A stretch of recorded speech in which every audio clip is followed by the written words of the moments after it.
On this episode of HeadFi TV, we're looking at a new flagship closed headphone from Shure called the Shure SRH1540.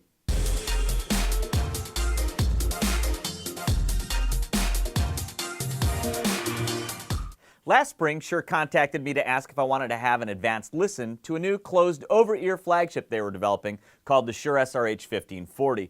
Being an admitted Shure fan, that was an easy thing to say yes to, and they sent me this. This is the Shure SRH1540 prototype, and I liked it right from the get-go. Now again, I'm a Shure fan. Really, in the last several years, they haven't released an in-ear that I haven't liked at its respected price point. So going all the way back to the Shure E5 several years ago, and going all the way forward to their current flagship SE846, and all the models they've really released in between, again, I've really been fans of just about every single one at their respective price points.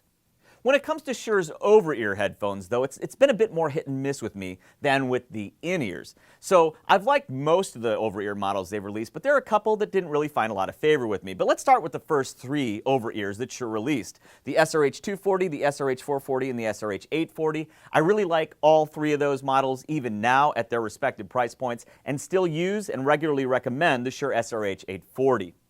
Later on, though, Shure released what I think, by model number and by price, would be considered the new closed flagship over the 840 in the Shure SRH940. I will say, there are a lot of fans of this headphone on HeadFi. I'm just not one of them. I find it to be a bit too treble energetic. It's too bright and a bit too lean sounding down low for me, so that overall lean presentation for my tastes of the 940 doesn't really have it as one of the regular headphones in my stable at all. So I'm not a big fan of the 940. The Shure SRH1440, which is one of their first two open headphones, has a presentation to me that's rather similar to the 940 in that, again, the treble's a bit too much for me, too energetic and a bit lean in its overall presentation. And then the current open flagship, SRH1840, I actually like this headphone. The treble is a bit north of neutral to my ears. Again, something I would rather have closer to neutrality, and the bass a bit leaner. But overall, it sounds very nice. It never gets harsh sounding to me, which the 1440 and the 940 can get with me. The 1840 doesn't really get harsh sounding to me. But one of the common criticisms of it is a little bit more bass would be nice, and I'd have to concur and say that that's the case. But I do like the 1840. It images nicely, so yeah, this is a nice headphone, and right now it's selling for $499, which I actually think is a good headphone to consider at $499.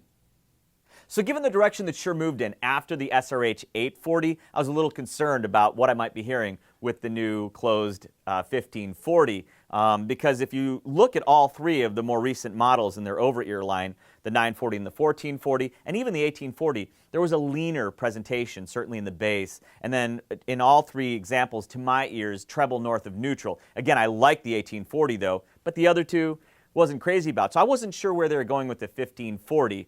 And I was happy to find out the moment I put it on my head and started putting music through it, I really like it. The bass is very present. It's actually a bit north of neutral, I think, in the bass, and Shure even describes the bass as warm bass.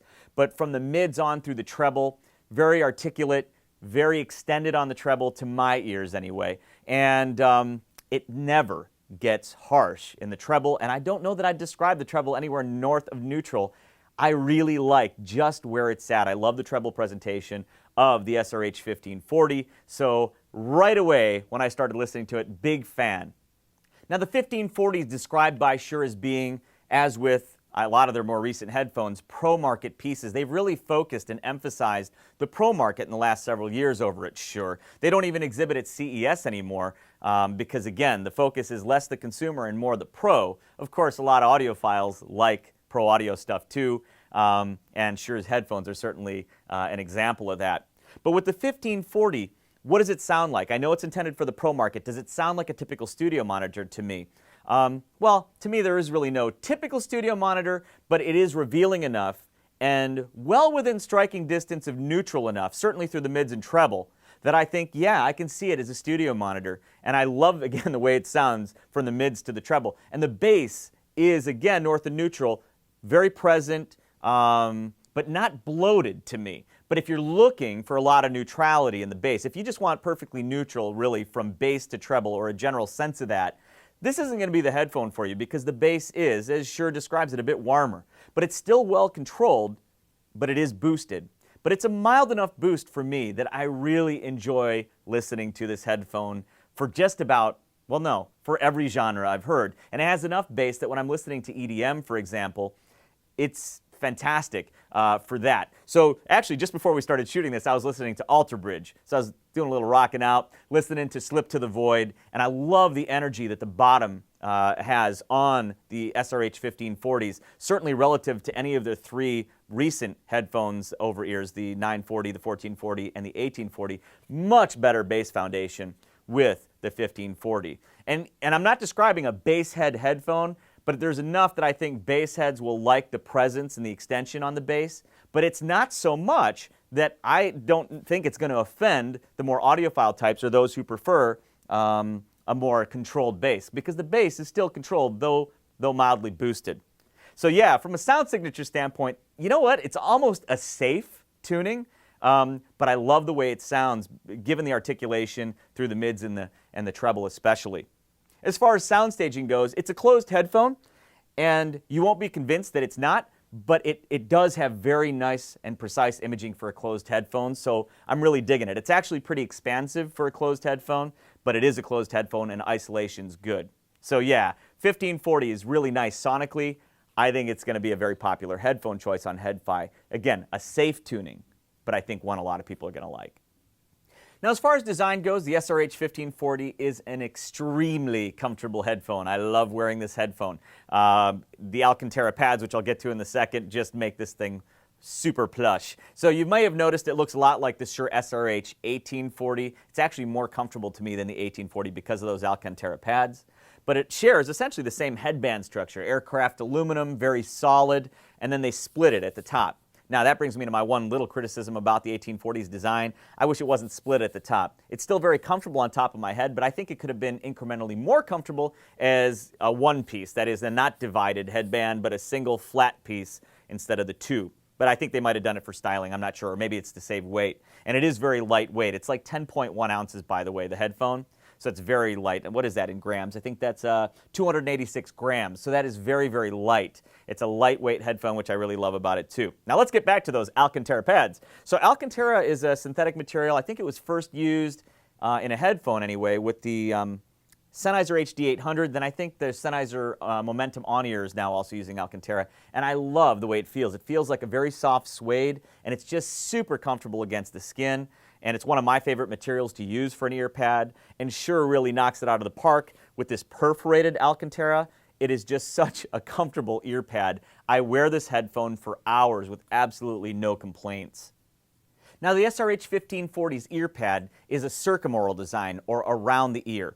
And my ear does fit entirely inside this very comfortable Alcantara ear pad. If you have really large ears, it might touch the edges, but again, it's so comfortable, this fabric, that I don't think you're going to have any issues, even if your ear does start to touch inside. But mine fit inside very well.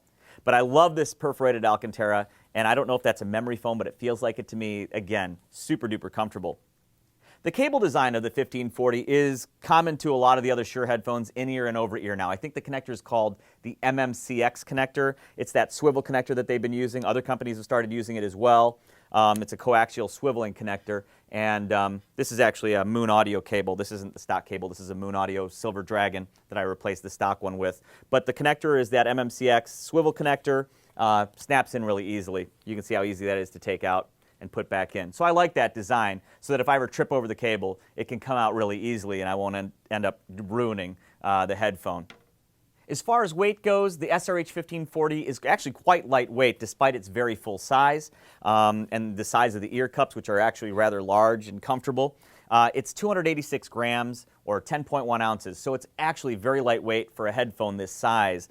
So it just feels super light on the head. Again, helped along by those wonderful Alcantara ear pads, the nice headband design. So even for a fixed yoke design, that is, there's no swivel points or anything like that, just the plushness of the pads lets these sit nice and flat on my ears, and the fit, for me, is wonderful. So I'm a big fan of the lightweight, comfortable feel of the 1540s. If you like the 1840s, you'll like these even more because of the Alcantara. Another nice design touch with the 1540 is the carbon fiber. It uses real carbon fiber outer panels, I think mostly for looks.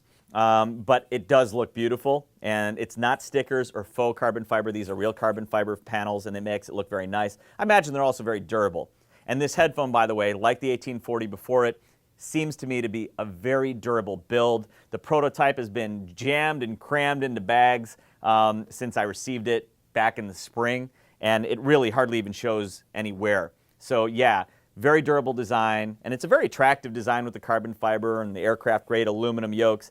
Really a wonderful headphone in terms of styling and in terms of comfort and lightweight and durability. Now, it's a good thing that the Shure SRH1540 is durably built because it comes with this awesome carrying case. I mean, it is very sturdy and very strong, but I never use it because it's huge. I mean, look at the size of this thing.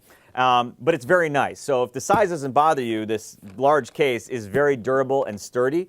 But because it is so big and because I need to try to get stuff into messenger bags and backpacks, I pretty much just shove the Shure SRH1540 into a Ziploc bag. I know you're probably mortified to hear this. Shove it into a Ziploc bag and then cram that into a messenger bag or a backpack. But it's durable enough, hasn't caused me any problems so far. And again, I've been using the prototypes in spring.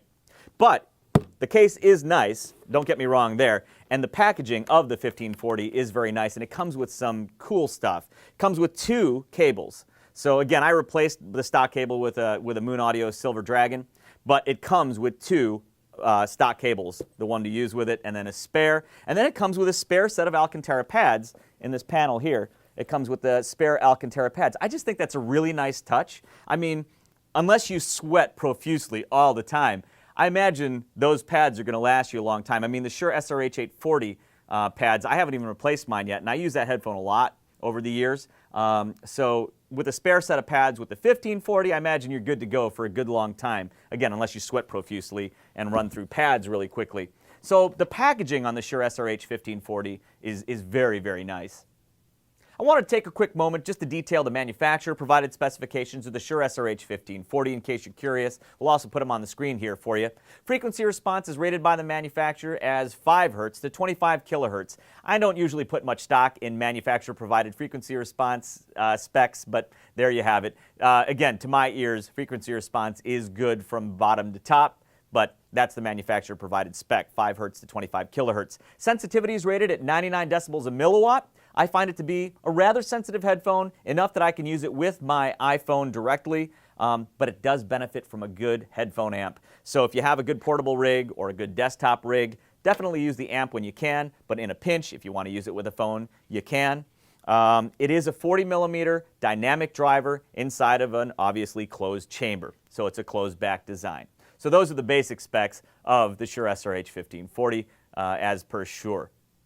The price of the Shure SRH1540 is, I think the MSRP is like $624, $625, but you'll be happy to find that the dealers are actually selling it at what has to be the MAP price, the minimum advertised price of like $499.99. And so do I recommend it at $500? Yeah, the Shure SRH1540 is definitely an easy recommendation at $500 if you're looking for a full-size, large, closed, around-the-ear headphone that's just super duper comfortable and has a really nice sound signature, is hi-fi. You're going to dig the Shure SRH1540. It's certainly at least worth an audition. If you're a big fan of the SC530, SC535 from Shure, then you might find this, as far as their over-ear headphones go, as sort of a return to form.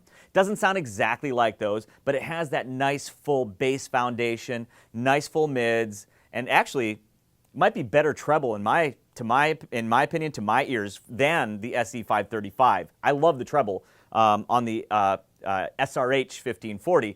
It's extended, never harsh to my ears. So easy to recommend as far as I'm concerned as a candidate in the $500 closed headphone range for Shure. So that's the Shure SRH1540. As far as I'm concerned, it is the new over-ear Shure flagship headphone. Regardless of what the MSRP is, which is higher actually on the SRH1840, I prefer the 1540, and I think, to my ears and my preferences, it's the new Shure flagship over-ear. Actually, I think it's the best headphone Shure has yet made, except for their flagship in-ear, the SE846, but that's $1,000, and it's an in-ear.